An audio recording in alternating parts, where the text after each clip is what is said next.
Welcome back, RealTalkTwinCities.com. I'm Eric Pirius, Eric the Lone Guy, along with Cheryl Kempenick, Donna Quanrud, Elise from Azure Wealth Management. We're back, segment number 2. We're going to talk about rates. I can give you the update and what's happening there. That seems to be on everybody's mind these days. Should I refi? Is it worth it? Are rates going up? Or are they going to stay low? How low are they? Are they as low as they've ever been? I'll answer those questions. Also, myth versus reality. What happens if you have an 800 credit score? Nothing? Well, we'll find out. We will find out. Also, we're going to continue to talk about some of the emotional traps for home sellers. Spring is coming up. Folks are perhaps thinking about listing. And smart as we all think we are, I think we all fall prey to, I know I do, when I make decisions. You know, a big component of it is emotional. And I think that I've done some of these very same things that we just talked about. You know, shooting for the moon. You know, my house is worth more than the next guy because, you know, I kept it in perfect condition and I raised my kids there, and you can almost see part of the lake. You know what? Realtors are pretty good about promoting that. We'll go find the bedroom that has a little glimpse of the lake, Sure. And that's what goes on the Right. MLS. Yeah. Lake views. Right, just in May and before the, you know, leaves. The leaves come in. Yeah, Yeah. absolutely. It's from the So- nursery. So we talked about living in the past, you know, kind of have to throw that out. You have to look at the now, you know, what's out there right now for comps. Not shooting for the moon and not undercutting, it's risky. Miscommunication to the market, taking it personally, you know, you have to put that aside. And some other things that you've talked about are, you know, days on market, DOM. And you've told me before that days on market are not your friend, and I'm not sure I quite follow. Yeah, days on market, that's how long your home has been on the MLS. And now they're also showing you the cumulative days on market, because one little trick we all like to do every once in a while is cancel that listing and relist it, especially if there's a price reduction. So that way your listing is going out once again to all of the buyers that are watching for new listings or price reductions.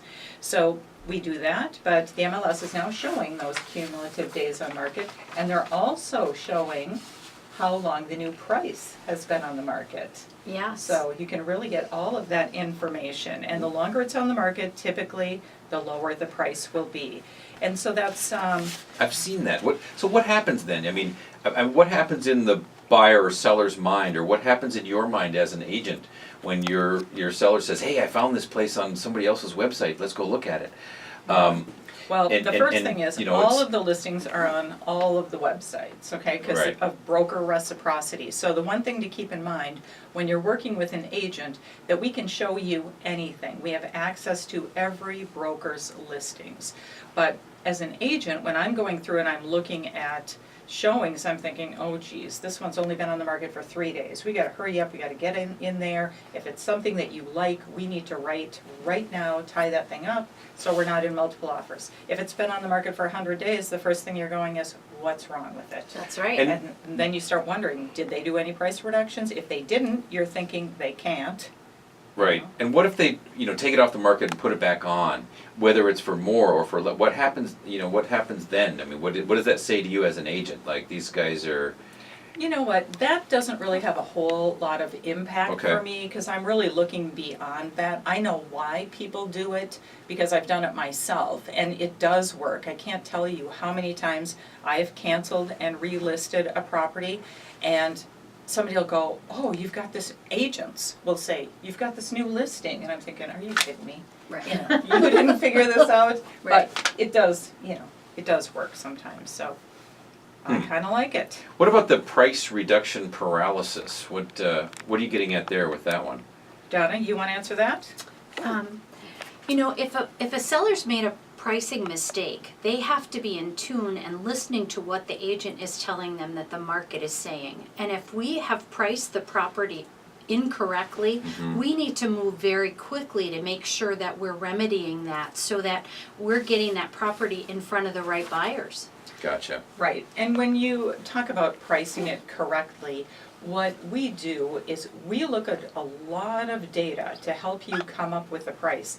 And I was just in a listing appointment a couple days ago, And I went in and I said, okay, boy, based on all of this criteria, there is no evidence we can put this above 250. You know, so 249.9 would be the number.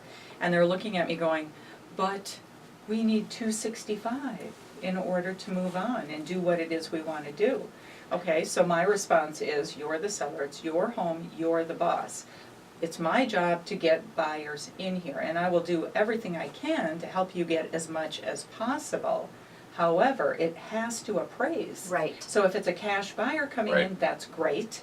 Otherwise, we could be in a position where we get a buyer, we can't get financing, you have to drop it anyway. So you need to be prepared, and you need to also watch the market. If everyone around you is selling or they're doing price reductions and you don't, you're going to be sitting there all alone and be one of those people on the market for 6 months. So if folks want to avoid some of these pitfalls, get your expertise, they can reach you at 612-735-0553, or any of us always on realtalktwincities.com. Get a hold of us or ask the expert, which will be coming up next segment. We've got some interesting stuff there. Rate watch, I promised a little bit on rates. Here it comes, All right. over the hill. The Lone Ranger, here he is, with loan information. He's lonely. All right, we're going to leave it alone. Please do. So rates are up. Just, hey, sound bites. Producer. Chris. That's great. I'm going to get him more coffee. So 3.62 for a national average. Again, that's not a rate. That's still low. Yeah, it is. Yeah. Mortgage News Daily, and that's up 0.05. So basically unchanged, but up just a bit. FHA is still at 3.25 nationwide, a 15-year fixed. Right now in the low threes. Jumbos still in the mid threes. You can get 3.5 if you want to pay a little bit of points. So rates are still good. Really nothing to talk about too much. Although they did sneak up a little bit. For the moment, it looks like going nowhere fast. All the things that are in place to keep rates low are still in place. Turmoil, terrorism. Oh, just seriously, All the T's. Bad news is good news for mortgage rates, and the U.S. is still viewed as a safe haven largely. I think we talked about this before, but there's Germany, I think, there's some bonds that you have to pay. In other words, your yield is you pay. So you're guaranteed. You gotta be No, I'm not. kidding I'm me. serious. I'm serious. Ask our financial expert. That's essentially what a CD is, or a savings account is right Well, now. right, against inflation. You're guaranteed to lose money. Right, against inflation. But this is, Crazy investment. so they're guaranteeing that you'll only lose a little. So with that, no, I'm serious. Awesome. No, I advice. believe you. So- That's like the best odds in Vegas. We guarantee a 97% payout, right? Only lose 3%. So our low as they are, the yields, our treasuries look pretty good for international investors, these big fund managers, and that's good for us with rates. And one of the myths, I think, and for our myth versus reality for today, I often feel like I'm in the Twilight Zone sometimes with some of these myths. And in particular, I've seen some commercials where folks come in and sit down with a banker and, they cross their legs and look at them kind of sideways and say, yeah, I've got an 800 score, which maybe can be a little misleading. The myth there, I guess, is that, if you have an 800 score, that angels sing, you get free things. I don't know. Okay, I'll be serious. But maybe you don't need everything you need to qualify, or you get some super special, super low rate or something. And that's just not true. Any score over 740 is sort of arbitrarily good.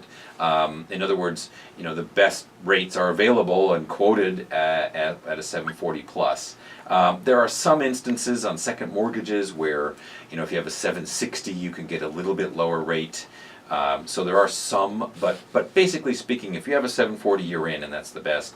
And regardless of your score, you still need pay stubs and W-2s, and so there's nothing super extra special that happens if you have There's going to be a lot of disappointed people out there, Eric. You're bursting bubbles. Well, I can feel it.